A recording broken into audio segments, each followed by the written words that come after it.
Welcome to WrestleMania week, and welcome to a brand new edition of Squared Circle Radio right here on our YouTube channel. And of course, if you're listening on podcast, thank you so much for doing that too.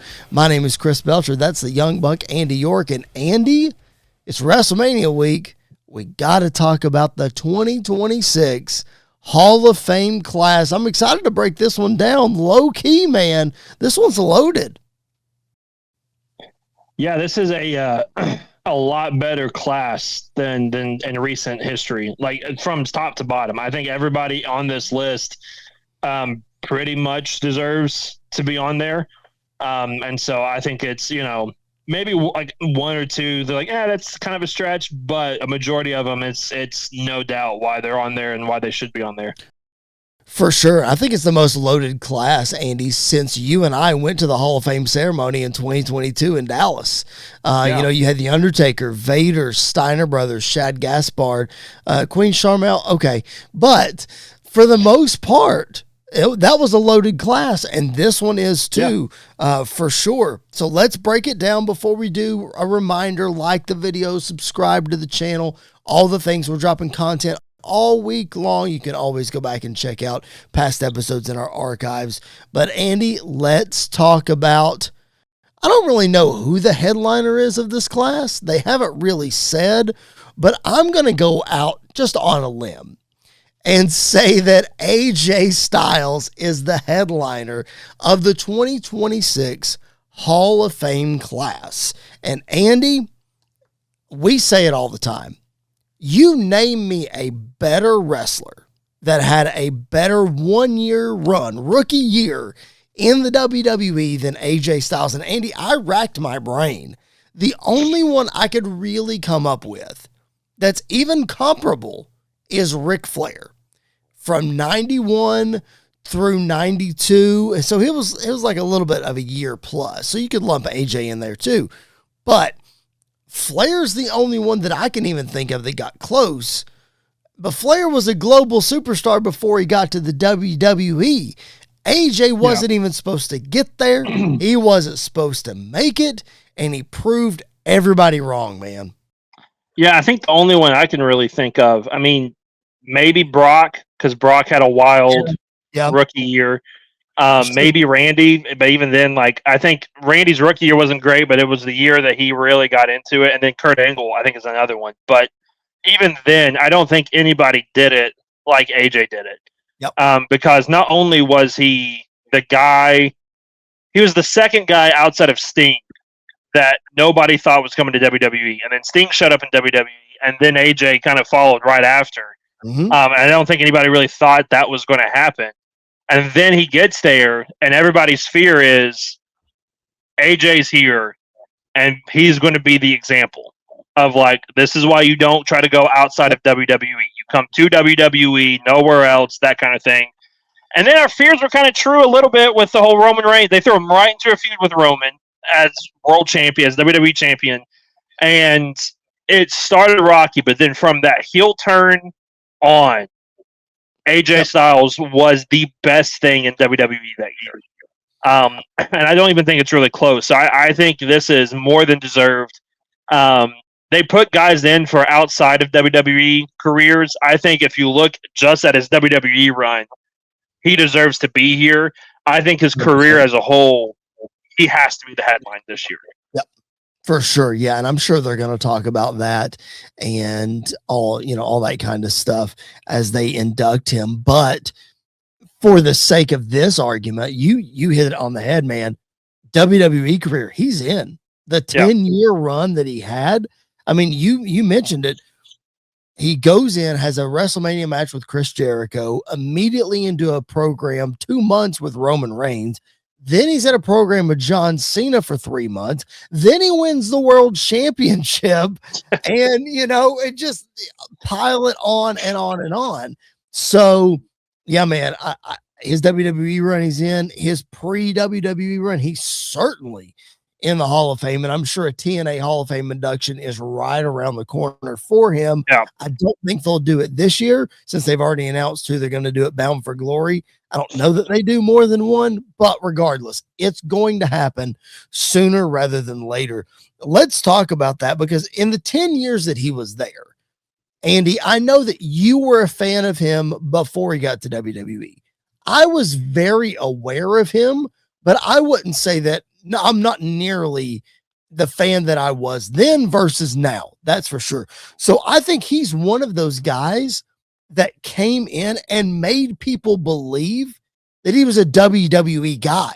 Not that we forgot about what he did before, Andy, but that he was so good in WWE and he took to it so well. People sort of forgot that he had a whole career before he got there. Yeah, and in a career that, like, I think you can look at in three different stages of his TNA run, which was wild. I mean, he was Mr. TNA through the good, through the bad. I mean, he was the best part of TNA during TNA's great run and during their dark run with Hogan and Flair and all that was going on. And then, he leaves TNA and goes to New Japan, and he reinvents himself in New Japan. Obviously, becomes a leader of Bullet Club. He, joins that faction, takes over the wrestling world, has one of the greatest wrestling matches of all time at Wrestle Kingdom against Shinsuke. Has great matches on the independent scene and Ring of Honor. Just absolutely becomes an independent darling. Everybody loves him. And then he comes to WWE and adapts to this. I don't think he adapted to the WWE style. I think it's one of those weird instances where WWE adapted to AJ, which shows, that doesn't happen very often. You bring in the guys that fit your mold, like John Cena and Roman Reigns, but there are a few times your Daniel Bryant, your CM Punks, your AJ Styles, where the company molds to what you're doing.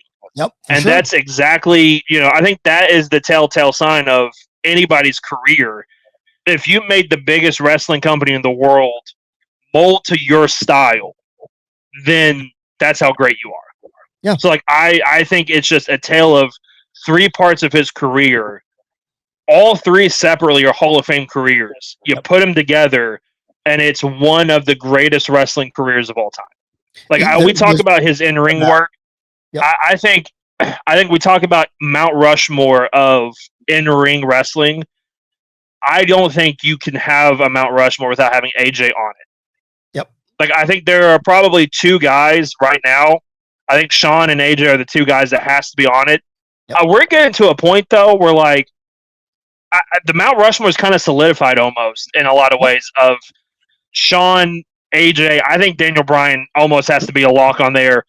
And if Will Ospreay and Kenny Omega and those guys keep going, like, it's a fight for that fourth spot of in-ring work. When the bell rings, you could put them in there with a broomstick, and they're going to have a 5-star match. And AJ is the pinnacle of that. When you were going through that list, Kenny Omega was the fourth name that came to mind as the guy who would probably take that spot. I've long said on this podcast that Seth Rollins is the best in-ring worker of this generation, so I think he certainly belongs in the conversation. But I think the three you mentioned, Shawn, AJ, Bryan, those have to be on there. Yeah. As far as just bell to bell, like you said, the WWE adapted to AJ's style, pun intended. Andy, if they hadn't, there's no way he would have been WWE champion in his first year in a company he was not supposed to be in a company he was not supposed to succeed in, but he did. And it's incredible. It really, really is. We could go on and on about his first year just alone. Not even just his first year, like his second title run. Yeah. It says a lot. Like, I think WWE knew they messed up putting the title on Jinder. Like, I think that's a given of they did what they did to get what they wanted, but they knew they had to put it on the right guy right after. Like, you couldn't just switch the title from Jinder to a Randy Orton or a Roman Reigns or something like that. They put it back on AJ because they knew it was either AJ or it was Daniel Bryan, and I don't think Bryan was back yet from his injury. Nope. So it had to be AJ because they knew that would make the belt, that would make the championship again. Like, that would be the ring work, the bell rings, the best wrestler in the company has to be the world champion at times. And during that time, it was AJ Styles. And, you're staring at the face of a Survivor Series match against Brock Lesnar, and you want a bigger name than Jinder Mahal in there, which Sam Roberts is notorious for the graphic theory. Once a graphic comes up, it's official. Andy, there was a graphic for Brock versus Jinder. Like that, I remember it vividly. It existed until AJ won. So that's the one time, Sam, that you're wrong. I'm very sorry. And there's a twisted side of me that wishes we'd have got Jinder versus Brock, because it would have been horrible. I mean, it would have been horrible. There's a twisted side of Brock Lesnar that wanted that match too. No, it'd have been the only time I think people would have been excited to see a Brock match because of Brock. Like, Brock would have been the babyface in that match. Yep. Which during that time is impossible to do. But Jinder Mahal is not going in the Hall of Fame this year. Brock Lesnar is not yet going in the Hall of Fame, but AJ Styles is. And Andy, over the 10 years of his WWE run, again, you mentioned it, all the classic matches that he had in Ring of Honor and New Japan, and his battles in TNA with Samoa Joe, Christopher Daniels, Frank Kazarian, Sting, yada, yada, yada, all of the incredible matches. But if we're just looking at his WWE run, the run that I think solidifies him as a WWE Hall of Famer, hands down, no questions asked. When you look, we've long said it's WrestleMania season. AJ, for some reason, doesn't always deliver the best on the big stage. There have been times where he's hit home runs, and then there's been times where he's hit singles and doubles, and sometimes that's needed in a batting lineup. But for AJ Styles, when you look at his WWE run, Andy, and you look at his best, just overall matches, not just WrestleMania, his best matches and his best feuds, I mean, hands down, it's John Cena to me. Like the trilogy of matches that they had in 2016 into 2017. And then, because again, first year AJ, and then for them to wrap it back around, they did a little bit in the tail end of 2017 and 2018 as well when AJ became champ again, but it wasn't a one-on-one thing. And then, of course, wrapping it back around this past year for Cena's retirement tour. That's my opinion. I think it's John Cena, hands down. What do you think? I think AJ and John's probably the best feud. I think a second close is when Bryan turned heel. Okay. I think AJ and Daniel Bryan had a good run. And I think a sneaky one is AJ and Dean Ambrose. When you had James Ellsworth and all that stuff kind of going on, it was wonky, it was weird, but it worked for what was going on. Yeah. I think Cena, I think there are wrestling soulmates, and weird enough, I think Cena has like 4 of them. And I think AJ is absolutely one of them. From, again, like, when do you see two guys not say a word to each other, just stand in the ring, and the crowd is just going ballistic on a random Monday Night Raw? Like that's the tale that two guys are extremely over. Something people wanted to see. AJ hadn't turned heel yet. That all happened before the heel turned.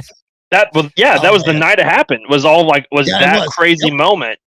I think his best when you talk about his best matches, I think obviously with Cena, like Cena's last run, that last match was not just a great wrestling match, it was a love letter to professional wrestling. Like that's the best way that I can put it. His match on a random SmackDown where Daniel Bryan won the title, that match was amazing. Yep. Between the two of them. I always go back to his match with Shane at Mania. I'm not a huge Shane McMahon guy. That match was good for no reason. Like, it had no reason to be as good as it was. And then, like, a weird one, I think is just one that should be brought up, is the Boneyard match. Like, I know it's cinematic, and I know is it a match? Is it not a match? For what it was, though, I think AJ played his part perfectly. It's a good thing when it's a meme that is used outside of wrestling, and that meme of Taker standing behind AJ is used all the time. And so I think those are the ones that really stick out the most to me. I'm gonna tell you in WWE. I'm gonna tell you another sneaky one in WWE. Anytime AJ gets in a ring with Seth Rollins, there's magic. Like that Money in the Bank 2019 match, dude. Oh my goodness. countering the curb stomp into the Styles into a clash. Styles. Yeah. Man, oh my goodness. Well, I know the results weren't what people wanted, but that trilogy of matches between Roman and AJ early on were really, really good. Like those were really, really good matches too.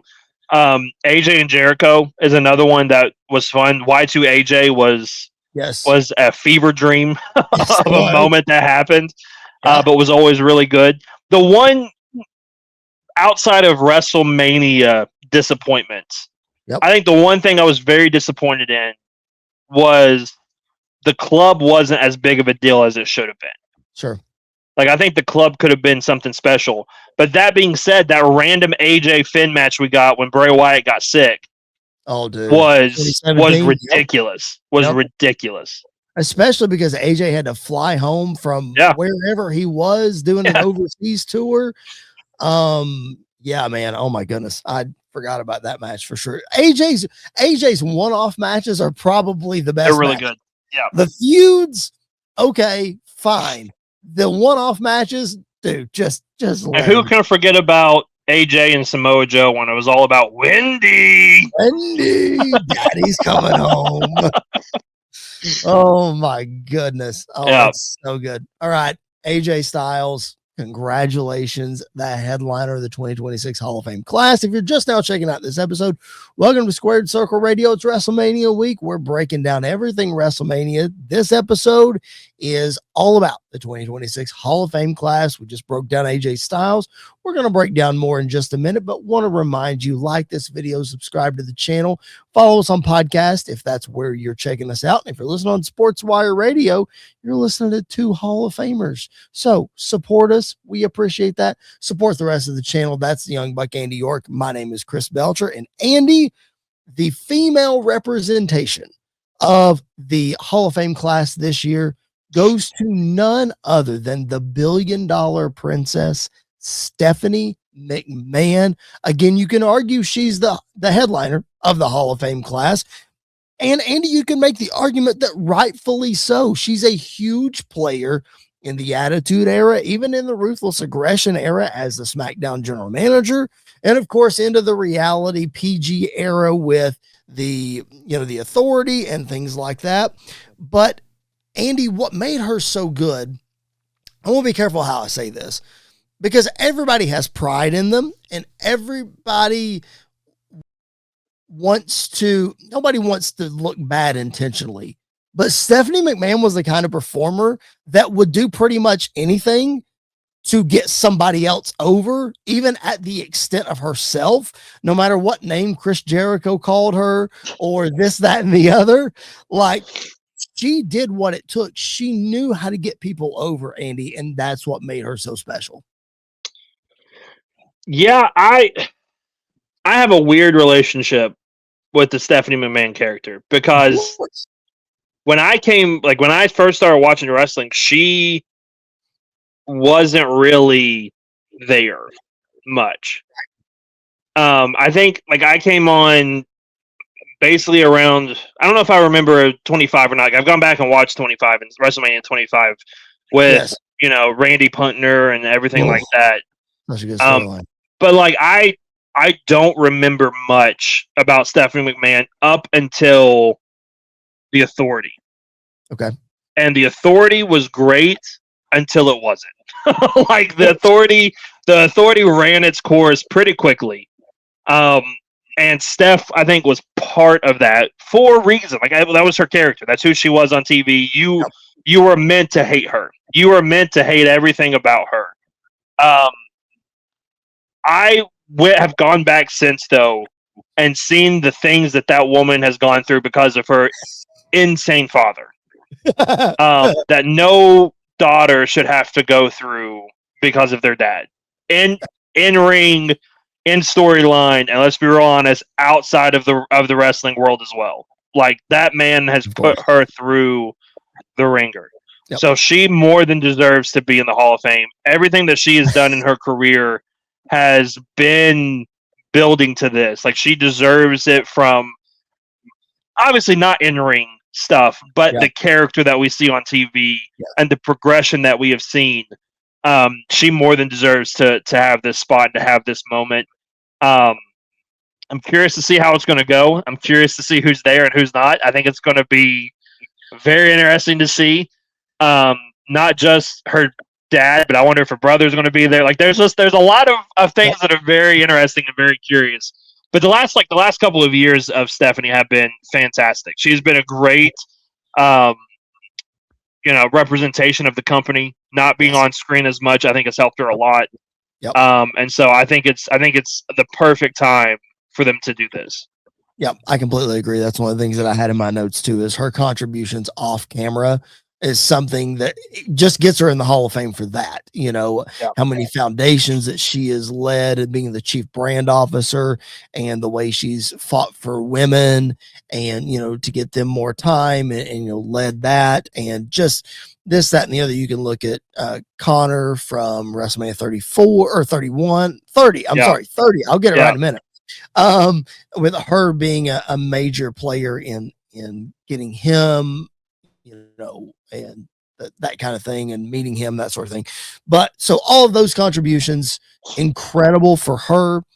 And then, you look back again, as I said, in the Attitude Era, the McMahon Helmsley era, no matter how much people hated Vince on screen in 99, to see Stephanie turn on Vince, you felt sorry for Vince and you hated Stephanie so much. And Triple H was already the most hated heel in the company. And then you find out that, he drugs her the night of their wedding, and then she is going along with it now, and they run the WWE, and it's incredible. And I mentioned, like, her on-screen stuff with Jericho, on-screen stuff with The Rock, even her interactions, man, with Heyman and Bischoff during the Ruthless Aggression era.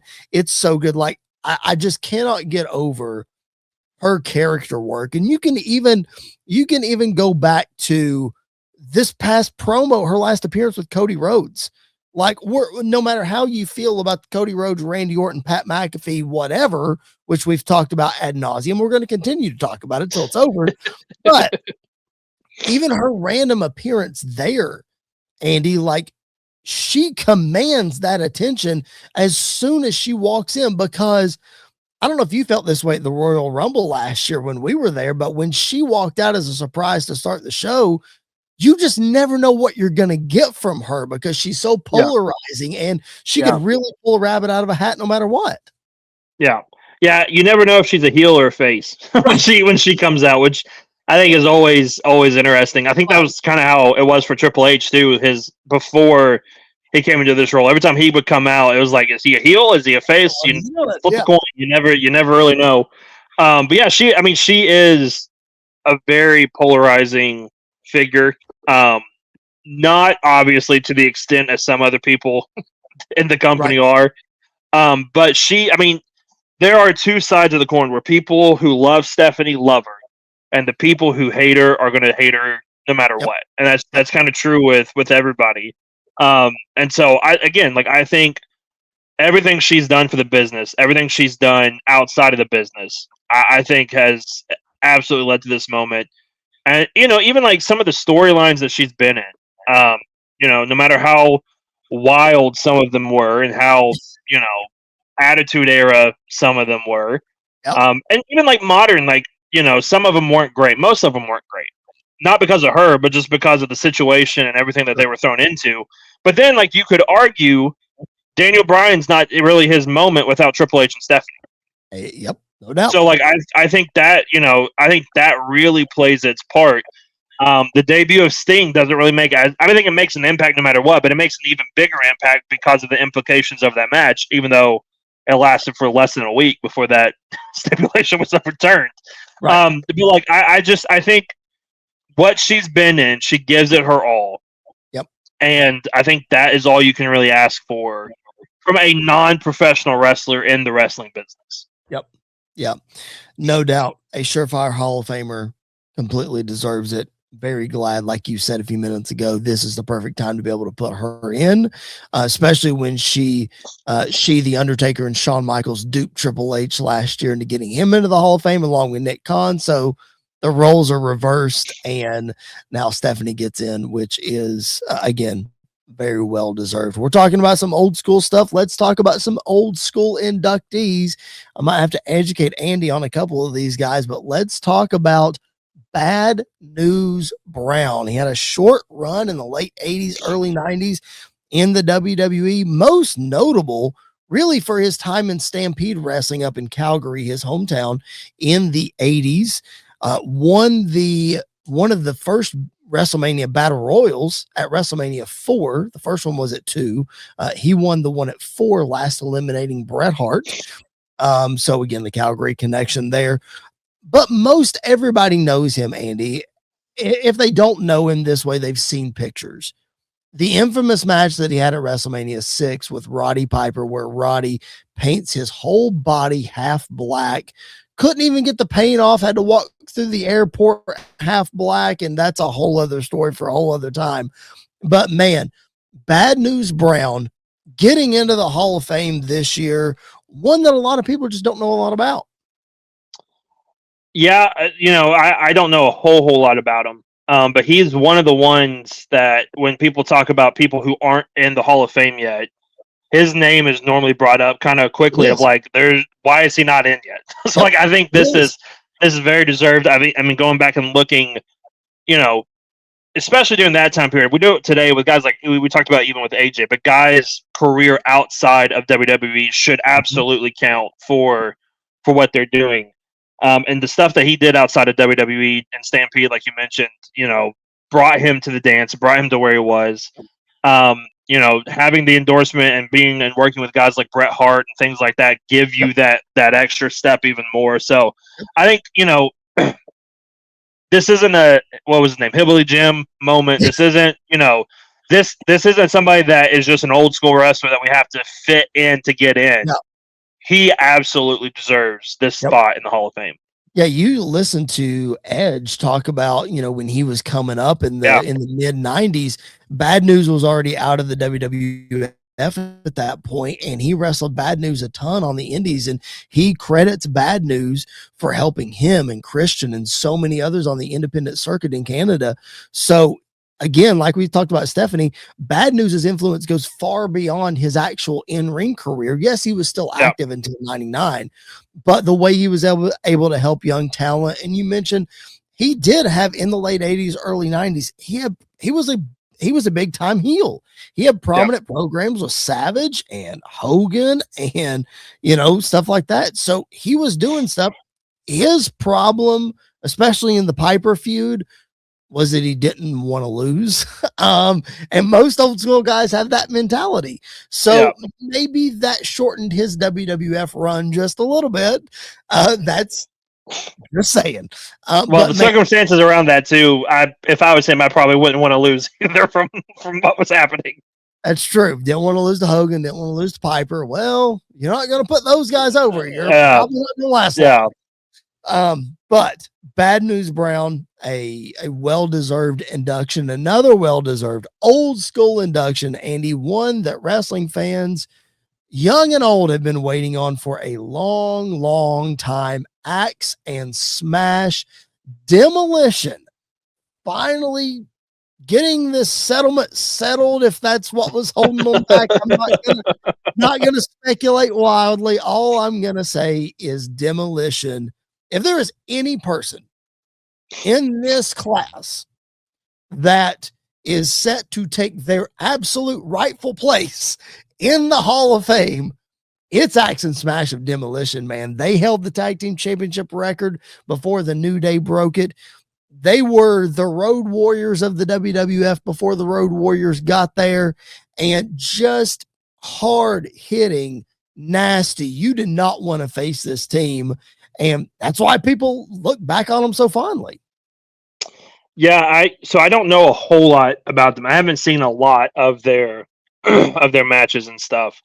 But what I have seen, they are the brute force, stiff working. They laid in their shots. They're, that kind of thing. The kind of guys that were like right up my alley. They hit hard, they hit real hard, and they make it look good. And I think that is what they are.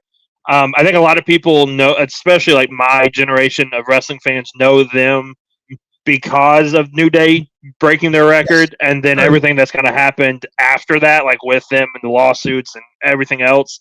But they, this is one of those that the Hall of Fame is used for a lot of petty reasons in the past to keep people out of it and to wait till certain people are no longer with us and things like that. This is one of those wrongs that is finally being righted. Yep. Like, there's no reason why it should have taken this long for them to get in. The equivalent of this would be like if New Day retired tomorrow, we waited, 20 plus years to put them in. Like, it's one of those, like, that's almost an instant, like, yeah, we have to put them in immediately. And so I'm glad they are finally getting, like you mentioned, their rightful place in the Hall of Fame. Yep. And it's not Crush. Crush was added towards the end of their WWF run because of the injuries to Axe. So he was added as a third member, but it's only Axe and Smash. I would say the originals, but Smash is actually not the original. Moondog Rex was the original Demolition member. That only lasted, I think. Names are great, man. I know. I think that only lasted 2 TV tapings, and then everybody was afraid that they were going to recognize him as Moondog Rex. So they pulled the plug, put Smash in there, and the rest is history. What you may not know, Andy, is we often talk about tag teams wrestling each other in the Royal Rumble. These two guys started as number 1 and number 2 in the 1989 Royal Rumble against each other. So you talk about that hard hitting, big, meaty meat men. meat. These two guys absolutely did it. I mentioned it when they were announced as a Hall of Fame. For those of you who are watching and have not seen the SummerSlam 1990 2 out of 3 falls match between Demolition and the Hart Foundation, that's my go-to Demolition match. Like, even though Crush is in the match, that's the match. Go watch it, and that's Demolition right there. So, homework assignment. Go watch that match because, Andy, these two guys deserve it, man. I'm so glad they're going to the Hall of Fame. Yeah, I completely agree. All right, let's keep the old school going. We got a couple of more inductees. We appreciate you guys being locked in right here on the Squared Circle Radio YouTube channel during WrestleMania week. If you haven't subscribed yet, please subscribe. Hit the notifications bell. That way you know each and every time that we upload an episode, which this week it's going to be every day. Live show on Monday night. We've got this one. We've still got WrestleMania previews to go. We're going to talk about the best and worst WrestleMania main events, and we're going to be live immediately following WrestleMania 42 night 1, night 2, and the Raw after Mania. So 3 straight days of being live. You want to keep it locked in right here. And then I've got some additional surprises after WrestleMania that I'm not ready to announce just yet, but it's going to happen. So keep it locked in right here. Let's talk about, Andy, another one. You could debate this one if he's Hall of Fame worthy or not. Kind of one of those Christian, Mark Henry, Coco Beware, maybe not. Who knows? But Psycho Sid going in the legacy wing of the WWE Hall of Fame this year. We're not debating legacy wing or not. That's neither here nor there. But Andy, a lot of people, a lot of younger folks, I'll lump you into this category for this. A lot of younger folks only remember Sid for his debacle run in the 1999 WCW and messing up his promos, breaking his leg, this, that, and the other. But Andy, the few years prior to that, this dude was one of the hottest acts in the WWF. When he beat Shawn Michaels in Madison Square Garden and Shawn got booed out of the building and Sid got cheered, and he took that championship all the way to WrestleMania against The Undertaker, like that 96 to 98 run. And I'll even lump in the bodyguard run of Shawn in 95 before that. Mm-hmm. Sid was red hot in the mid 90s.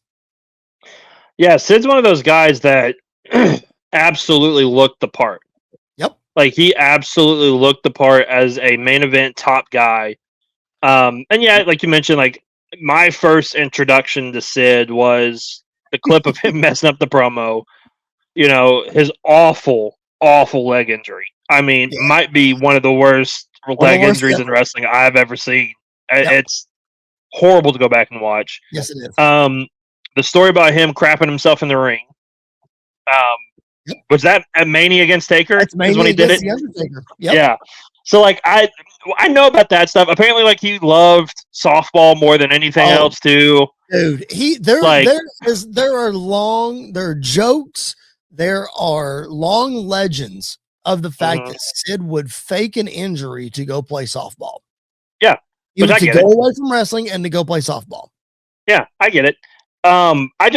He's one of those guys that we know a lot of the bad, but he had a lot of good too. Like he had a lot of moments.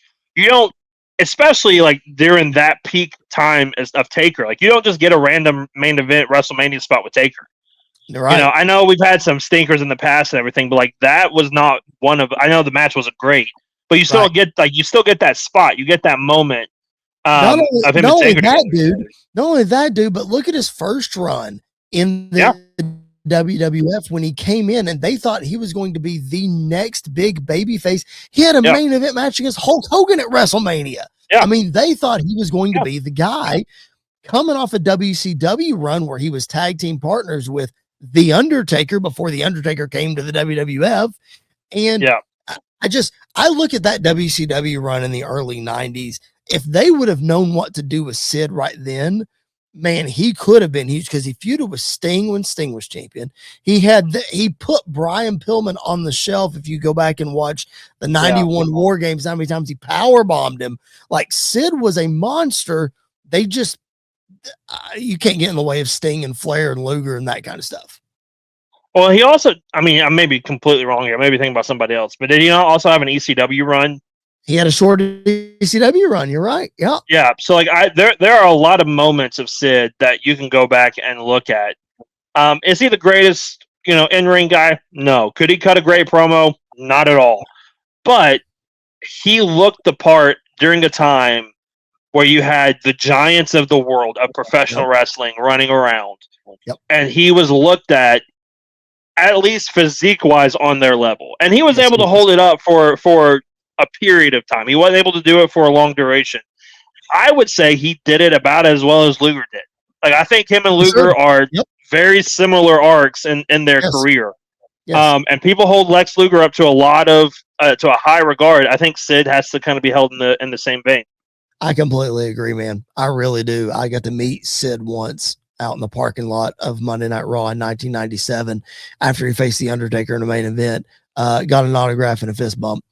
It was pretty cool. He made my brother hold his cup of water while he signed my program and then walked off and did not take his cup of water with him. So that's my fun little Sid story.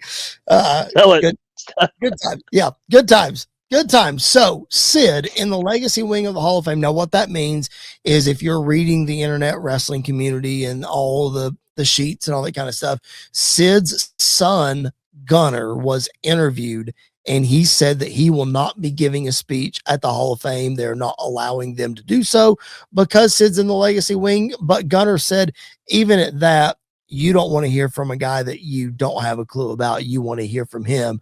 And Sid recently passed away earlier this year. So I get it. I get it. So Sid going into the legacy wing.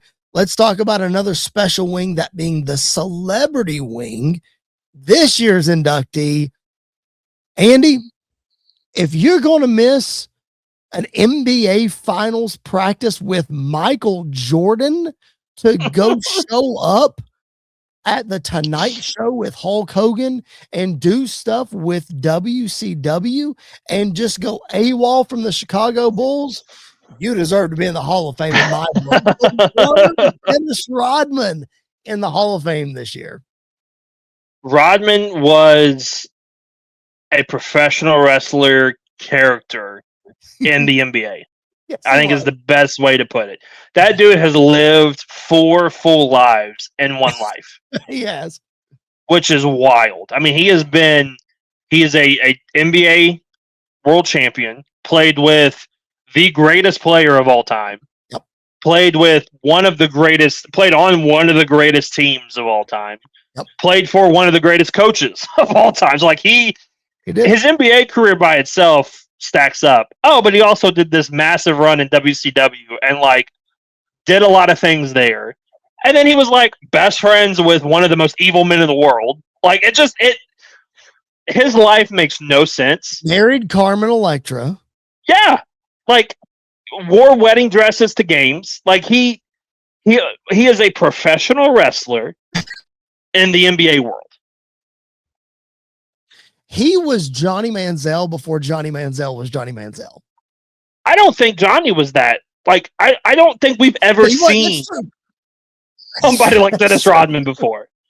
Like, I have never seen anybody like Dennis Rodman before. And that's not like a bad thing. No, I hope not, because we only need one. we only need one. But yeah, listen, I completely. If we're putting Drew Carey in the Hall of Fame for the celebrity spot, Dennis Rodman did 10 times more for the wrestling business than Drew Carey ever did. So I think if we're putting people like that in, he absolutely deserves to be in. We're going to be looking at guys like Pat McAfee and Jelly Roll and Bad Bunny, and some of these other guys are going to be in this spot as well. Stephen Amell, I think, is almost a lock as well to be in the celebrity wing. Dennis Rodman more than deserves. He deserves to be in this more than probably any other celebrity that's in the Hall of Fame right now. Yep. I mean, maybe not Tyson. Osborne, maybe Tyson was the only one that was that is like the best of the best. President Trump for taking a stunner at WrestleMania. I mean, that's pretty cool. That's true. But it's also cool to know the president is in the Hall of Fame.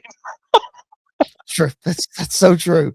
But man, Dennis Rodman in the Hall of Fame. I don't know what his speech situation is. I don't know what if he's actually going to. I didn't really even know he was still alive. To be real honest with you, I'm surprised he's still alive. To be real honest with you. You talk about wearing wedding dresses everywhere. I'm anxious to see what he wears if he does. I have a feeling we're getting a Mr. T moment. Oh, in the speech. We could. You are correct. Oh, we could. Well, we've talked about Rodman. Let's talk about his buddy, his running buddy, going in the immortal moment of the year, aka WrestleMania match in the Hall of Fame. Last year was the first one of these inductees. Stone Cold Steve Austin versus Bret Hart, WrestleMania 13. We long speculated, Andy, that this was going to be Taker Shawn 25. We assumed it would be, but I would say because of his passing earlier this year, this one kind of took the cake. Not saying this is not an immortal moment, because it absolutely is. I'm talking about Hulk Hogan versus Andre the Giant from WrestleMania 3, getting enshrined into the Hall of Fame. Listen, Andy, that WrestleMania 3, especially the first couple of WrestleManias, they were one match cards. And for Hogan versus Andre to put 93,000 people, I don't care what any Dave Meltzer or whoever is counting or not counting says, for the sake of this argument, Hogan versus Andre put 93,000 people in a stadium for wrestling in 1987. Yes, this deserves to be in the Hall of Fame. What an immortal moment this was. Yeah, I think we're going to see with this spot, like, some of the greatest matches in WrestleMania history are going to get that spot, but also like some of just like the most iconic moments. Yes. Are gonna fill this spot. I mean, this is absolutely, is the moment of WrestleMania. I think a lot of people, when they think of WrestleMania, they think this probably happened at the first one, when it really did. Like, it happened at WrestleMania 3. So I think that just shows how important this is. I think it shows the moment that this is. It shows how big both guys were. I mean, we talk about, the biggest stars in the world today. Andre and Hogan were massive, massive stars around the world. Like, around the world, everybody knew who Hogan and who Andre were. So this moment absolutely deserves to be there. The match isn't great. It's not supposed to be great. It's a spectacle. It is the immovable. What is it? It's the irresistible force. Is the force meets the immovable object. Like, that's what that moment was, and that's what it needed to be. That's all it needed to be for WrestleMania 3. I mean, we can talk to the cows come home about the legacy of Hulk Hogan in the wrestling business, no matter what you feel about him personally, what he did for the wrestling business. But Andy, you and I can sit here. I can confidently say that anyone under the age of 60 will never understand the impact that Andre the Giant had on the wrestling business. Like, I don't think anybody under 60 could even begin to truly explain it. You can read up all you want. You can watch all the Andre documentaries that you want, but living through Andre in wrestling, you never, there was a reason he was the eighth wonder of the world. There's a reason for that, Andy. And we'll never be able to grasp that. Like you just said, he was a huge star around the world. And no matter how much we say or say, oh, the match wasn't good, why are you putting it in there? Andy, what's the first WrestleMania highlight of any WrestleMania highlight package? It's the slam. And there's a reason for that. Yeah. I mean, it's easily the second greatest slam in WrestleMania history. That's true. Easily. Yes. I know. Wee Man and Sami Zayn. The greatest. I know, but you might say it's more impressive. That is true. That is very true. I will say this in closing here is this, we talk about passing of the torch moments in the business. Like this is 100% one of them. Hogan was a huge star by this point. We all knew that, but this was truly an old school guy passing it on. Like, this is your guy. Because at this point, I'm going to throw up air quotes, Andre was undefeated. We had never seen Andre get defeated on television. So this was truly, you're playing kayfabe, brother. This was truly a passing of the torch moment. And that's, again, what makes this so big and so deserving.